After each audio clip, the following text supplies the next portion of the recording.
Hi hello friends, welcome to our channel Lakshrudra nest. என்னுடைய சேனலை subscribe பண்ணி சப்போர்ட் பண்ணுற அனைத்து அன்பார்ந்த உள்ளங்களுக்கும் என்னுடைய மனமார்ந்த நன்றிகள். இந்த பதிவில் என்ன பார்க்க போகிறோம் அப்படின்னா 5/2/2025 அன்று கிருத்திகை நட்சத்திரமும் சஷ்டி திதியும் சேர்ந்து வருகிறது. இந்நாளை பற்றி இப்பதிவில் காண்போம். சஷ்டி திதி, கிருத்திகை நட்சத்திரம் ஆகியவை முருகப்பெருமானுக்கு உகந்த தினங்கள். முருகப்பெருமானை வழிபட இந்த நாட்கள் மிகவும் உகந்தவை. சஷ்டி திதி என்றால் என்ன? சந்திரனின் இயக்கத்தை அடிப்படையாக கொண்ட இந்து கால கணிப்பு முறையில் 15வது நாட்களுக்கு ஒரு முறை சுழற்சி முறையில் வரும் ஒரு நாளை குறிக்கும்.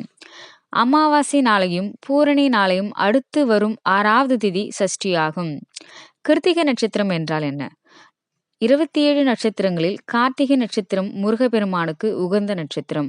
முருகப்பெருமானுக்கு உகந்த கிழமை செவ்வாய்க்கிழமை. முருகப்பெருமானுக்கு உகந்த திதி சஷ்டி. சஷ்டி திதி என்பது ஞான குமரனுக்கு உரிய நன்னாள். இந்த நாளில் குமரனின் வேலுக்கு பாலபிஷேகம் செய்து வேண்டிக் கொள்வார்கள் பக்தர்கள். சஷ்டியில் விரதம் இருந்து முருகப்பெருமானை பிரார்த்தனை செய்தால் கேட்டதையெல்லாம் தந்தருள்வான் முத்துக்குமரன். சஷ்டி என்பது முருக வழிபாட்டுக்கான, முருக விரதத்துக்கான, முருக தரிசனத்துக்கான அற்புதமான நாள். கிருத்திகை நட்சத்திரமும் சஷ்டி திதியும் சேர்ந்து வருவதால் முருக கடவுளை வழிபட உகந்த தினம். கிருத்திகை விரதம் இருப்பவர்களை அந்த விரதத்தை மேற்கொள்ளலாம். எல்லா நாள்களும் இறைவனை வழிபட உகந்த நாள்களே. ஆனாலும் சில குறிப்பிட்ட தினங்களில் குறிப்பிட்ட தெய்வத்தை வணங்குவதன் மூலம் மேலதிகமான புண்ணிய பலன்களை பெற முடியும். ஒரு மாதத்தில் ஒரு பிரதோஷ தினங்கள் சிவபெருமானுக்கும், சதுர்த்தி தினங்கள் விநாயகருக்கும், பௌர்ணமி அம்பிகைக்கும் உரிய வழிபாட்டு தினங்கள். இந்த தினங்களில் விரதமிருந்து வழிபடுவது மிகவும் விசேஷமானது. அதே போன்று முருக கடவுளை வழிபட சஷ்டி திதியும் கிருத்திகை நட்சத்திரமும் மிகுந்த உகந்த தினங்கள். கார்த்திகை நட்சத்திரம் முருகப்பெருமானுக்கு உகந்த நட்சத்திரம். சிவபெருமானின் வெற்றிக்கண்ணிலிருந்து தோன்றிய சுடர்களை உற்றாமரை குளத்திலிருந்த 6 தாமரை மலர்களில் இட்டபோது அவை 6 குழந்தைகளாக மாறின. அந்த 6 குழந்தைகளையும் கார்த்திகை பெண்களை வளர்த்து ஆளாக்கினர். எனவேதான் முருகனுக்கு உகந்த நட்சத்திரமாக கார்த்திகை நட்சத்திரம் விளங்குகிறது. அதேபோல் கந்த பெருமானுக்கு கார்த்திகேயன் என்றும் திருநாமம் அமைந்தது. கிருத்திகை நட்சத்திரம் என்று ஒரு நட்சத்திரம் போல சொன்னாலும் அது 6 நட்சத்திரங்களின் கூட்டங்களையே குறிக்கும். ஜோதிடப்படி கிருத்திகை நட்சத்திரத்தின் முதல் பாதம் மேஷ ராசியிலும் மற்ற 3 பாதங்களும் ரிஷப ராசியிலும் அமையும். பொதுவாக கிருத்திகை நட்சத்திரத்தை அக்னி ரூபமாகவே கருதுவர். அக்னியில் தோன்றியவர் முருக கடவுள் என்பதால் கிருத்திகை அவருக்கு உகந்தது என்கிறார்கள். மேலும் இந்த நட்சத்திரத்தின் ராசிதான் செவ்வாய் மற்றும் சுக்கிரன் அதிபதி சூரியன். இவை அனைத்தும் முருக பெருமானின் பக்தர்களுக்கு நன்மை மட்டுமே செய்யும் கிரகங்கள். இத்தகைய சிறப்புகளுடைய கிருத்திகை நட்சத்திரத்திரண்டு முருக கடவுளுக்கு விரதமிருந்து வழிபடுவது மிகவும் சிறப்பு மிக்கதாகும். முருகப்பெருமானுக்குரிய திதி சஷ்டி, முருகப்பெருமானுக்குரிய நட்சத்திரம் கார்த்திகை நட்சத்திரம். இந்த 2 இணைந்து வருவது இன்னும் மகத்துவம் மிக்க பலன்களை தந்தருளும் என்பது ஐதீகம்.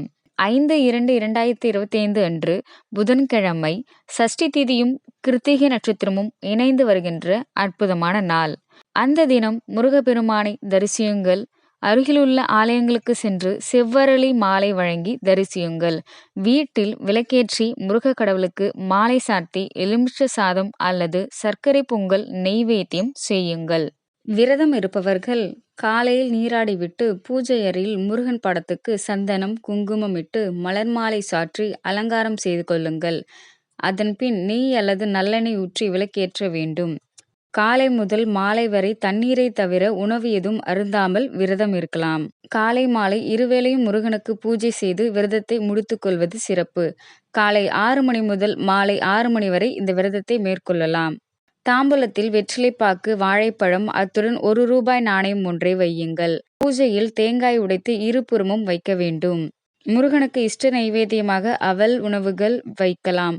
பின்பு முருகனுக்கு தீப தூப ஆராதனை காண்பித்து பூஜையை முடித்து கொள்ளலாம். முழு நேர விரதம் இருக்க முடியாதவர்கள் பால் மற்றும் வாழைப்பழம் சாப்பிடலாம். வீட்டில் கந்தசஷ்டி கவசம் ஒலிப்பதும் படிப்பதும் நேர்மறை ஆற்றலை அதிகரிக்க செய்யும்.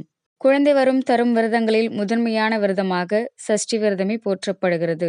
அதனால்தான் சஷ்டியில் இருந்தால் அகப்பேல் வரும் என்று கூறுகிறார்கள். சஷ்டியில் விரதம் இருந்தால் கர்ப்பையில் குழந்தை வரும் என்பதே இதன் பொருள். இதுபோல் ஒவ்வொரு மாதமும் சஷ்டி தினத்தன்று முருகனுக்கு பூஜை செய்து வந்தால் எண்ணிய காரியங்கள் எல்லாம் ஈடேறும், சுப காரியங்கள் கைகூடும். எனவே இந்நாளில் நாள் முழுவதும் முருகப்பெருமானை வழிபடுவது விசேஷமாகும். குறிப்பாக கிருத்திகை விரதம் அனுஷ்டிப்பவர்கள் இந்நாளை தவறாமல் கடைபிடிக்க வேண்டும். தொடர்ந்து கிருத்திகை விரதம் இருப்பதன் மூலம் தீராத பிரச்சனைகளும் தீர்வு கிட்டும், கல்வியில் மேன்மை ஏற்படும், செவ்வாயால் தடைப்பட்டு வரும் திருமணம் மற்றும் சுபகாரியங்கள் கைகூடும் என்பது ஐதீகம். ஆகவே முருகப்பெருமானுக்கு உகந்த சஷ்டி திதியும் கார்த்திகை நட்சத்திரமும் இணைந்து வருகின்ற அற்புதமான நாள்தான் 5/2/2025 புதன்கிழமை. இந்த நாளில் சஷ்டி விரதம் மேற்பவர்களும் கிருத்திகை விரதம் மேற்பவர்களும் மேற்கொண்டு முருகரை வழிபட்டு தரிசனம் பெறலாம். சக்திவேல் குமரனை மனதார வேண்டிக் கொள்ளுங்கள். செவ்வாய் முதலான தோஷங்கள் நிவர்த்தியாகும். கடன் தொல்லையிலிருந்து மீள்வீர்கள். வீடு மனை வாங்கும் யோகம் உண்டாகும். குழந்தை பாக்கியம் கிட்டும்.